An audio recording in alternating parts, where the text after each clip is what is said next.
From the PEP Radio Newsroom, we have updates on the shooting in Atlanta at the CDC. Investigators identified a 30-year-old man from suburban Atlanta on Saturday as the person who opened fire on the U.S. Centers for Disease Control and Prevention, killing a police officer and spreading panic through the health agency in nearby Emory University. The Georgia Bureau of Investigation said the shooter was Patrick Joseph White of Kennesaw, Georgia. DeKalb County Police Officer David Rose was mortally wounded Friday while responding.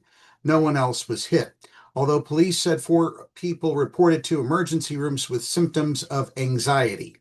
Many CDC employees sought cover in their offices as bullets hit the agency's headquarters. Police say White opened fire at the campus from across the street, leaving bullet holes in windows and littering the sidewalk outside a CVS pharmacy with bullet casings. The attack prompted a massive law enforcement response to one of the nation's most prominent public health institutions. While plenty of photos of DeKalb County Police Officer David Rose are available on news stories, as of a few minutes ago, no photos of the shooter, Patrick Joseph White, have been released by authorities. A law enforcement official told the Associated Press that the shooter had been turned away by guards when he tried to gain access to the campus and then drove to a spot near the pharmacy and started firing. He was armed with a long gun, and authorities recovered at least 3 firearms at the scene, said the official, who spoke on the condition of anonymity because they were not authorized to discuss the investigation. The suspect's father reached out to authorities and identified his son as the possible shooter, the law enforcement official said. The father told authorities that his son had been upset over the death of his dog and seemed depressed because of the COVID-19 vaccine. Alongside Atlanta PD, DeKalb County officers, Georgia State Police, and FBI were all on scene at the shooting site as of Friday evening. At least 4 CDC buildings were hit, Director Susan Monares said in a post on X, and dozens of impacts were visible from outside the campus. Images shared by employees showed bullet-pocked windows in offices where thousands of scientists and staff work on critical disease research. Hundreds of CDC staffers sheltered in place during the shooting, and many couldn't leave for hours afterward on Friday as investigators interviewed witnesses and gathered evidence. CDC staffers were encouraged to work from home Monday or take leave.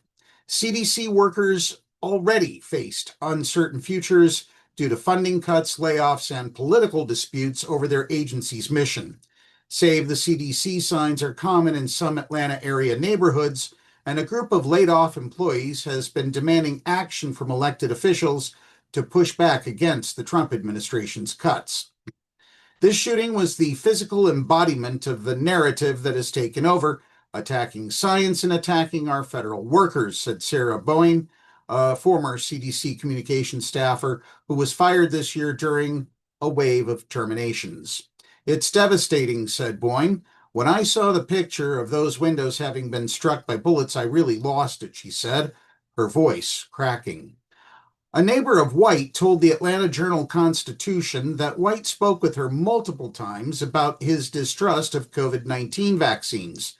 Nancy Holst, who lives in the same cul-de-sac as White's family, said he seemed like a good guy while doing yard work and walking dogs for neighbors, but would bring up vaccines even in unrelated conversations.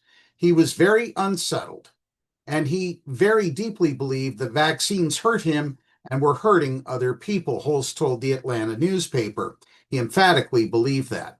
But Holst said she never believed White would be violent. I had no idea he thought he would take it out on the CDC. The gunman died at the scene, Atlanta Police Chief Darren Shearbaum said Friday, adding, "We do not know at this time whether that was from officers or if it was self-inflicted." He had been armed with a long gun, and authorities recovered 3 other firearms at the scene, again, according to a law enforcement official who spoke on condition of anonymity.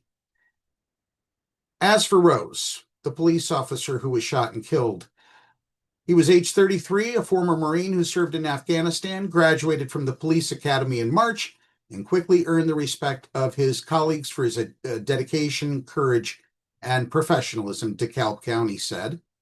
This evening, there is a wife without a husband. There are 3 children, one unborn, without a father, DeKalb County CEO Lorraine Cochran Johnson said. That's the news blast for this hour. Thank you for watching. From the PEP Radio Newsroom, I'm David Moore reporting.